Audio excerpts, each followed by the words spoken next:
General Kulkarni, एक comment आपका sir यहाँ पर। जब वो मिलिट्री ऑप्शंस की बात करते हैं तो दर्शकों के लिए समझना और भी जरूरी हो जाता है, जिस तरह से अभी जनरल हसनैन ने इस मैसेज को डिकोड किया।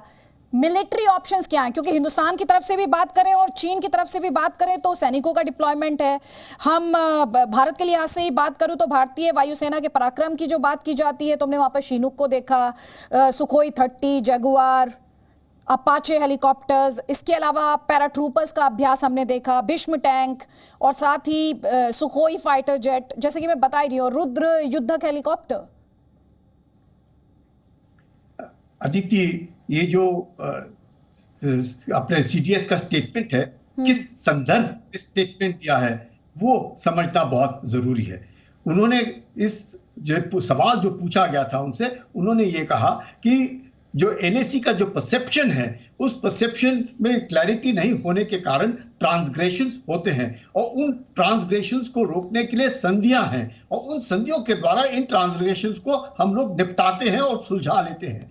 लेकिन इस बार ट्रांसग्रेशन चीन ने किया है वो ठीक नहीं किया, एक विश्वासघात किया है और उस ट्रांसग्रेशन को इंट्रूशन में ना बदली हो जाए इसलिए बातचीत जारी है। और बातचीत मिलिट्री कमांडर लेवल पे बातचीत शुरू है, डिप्लोमेटिक लेवल पर बातचीत शुरू है, जो सारे विकल्प हमारे पास हैं। और जो मिलिट्री ऑप्शन का जो विकल्प है उन्होंने कहा वो लास्ट ऑप्शन है। अगर चीन इस विकल्प को इस्तेमाल करता है तो हम लोग तैयार हैं।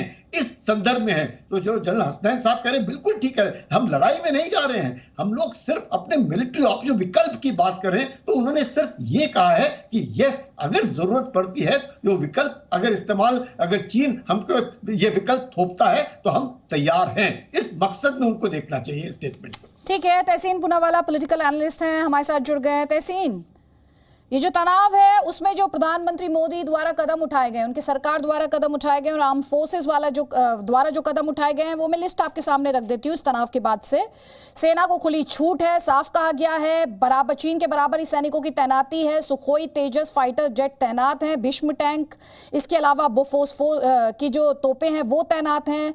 सीमा में भारत ने अपने इंफ्रास्ट्रक्चर के डेवलपमेंट को जारी रखा है, बल्कि उसमें और तेजी लेके आया है। प्रधानमंत्री लद्दाख गए हैं। इसके अलावा जो एशिया पैसिफिक क्षेत्र में जो कंट्रीज हैं उनको लाया जा रहा है साथ में। भारत सरकार ने कदम उठाते हुए चाइनीज ऐप्स को बैन किया है, चीन की कंपनियों पर प्रतिबंध लगाए हैं। लेकिन सवाल फिर भी राहुल गांधी नरेंद्र मोदी से पूछ रहे हैं।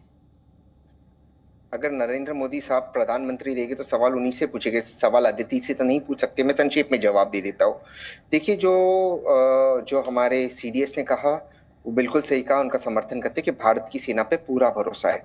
11 से 14 सितंबर 1967 में नथुला पे जो क्लैशेस हुए और चोला में जो 1 अक्टूबर 1967 में क्लैशेस हुए। 1962 की हम अक्सर बात करते हैं भारत और चीन के क्लैशेस में, यहाँ पर भारत हार गया था युद्ध, नो डाउट अबाउट इट। लेकिन 1967 में इंदिरा गांधी जब प्रधानमंत्री थी, हमने चीन को हराया था युद्ध में, इन दोनों जगहों पर हराया था।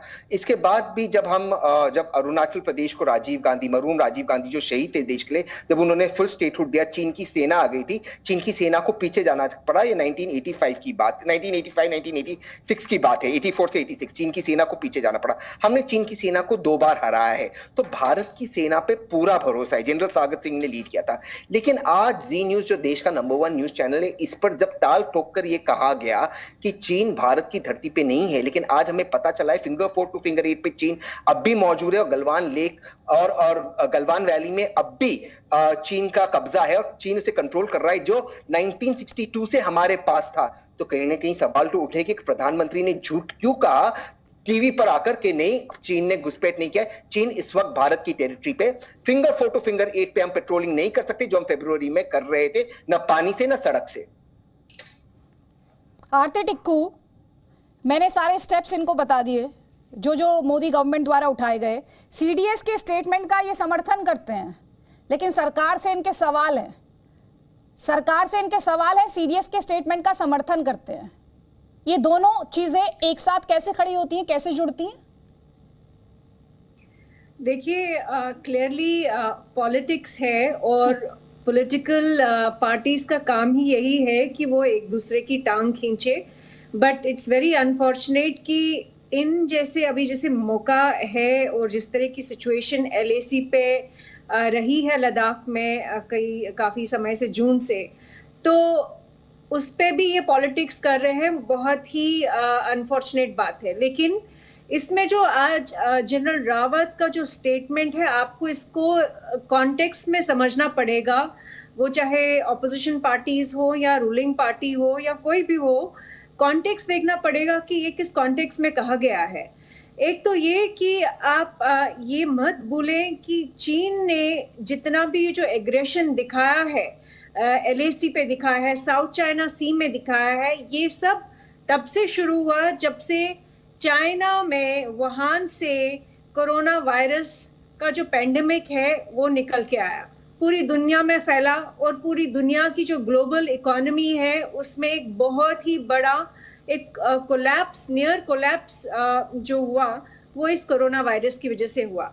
और हमको ये भी याद रखना पड़ेगा कि चाइना ने इसको कवर अप करने की कोशिश की और उस कवर अप में उन्होंने ये पेंडेमिक पूरे दुनिया भर, पूरे विश्व भर में फैलाया।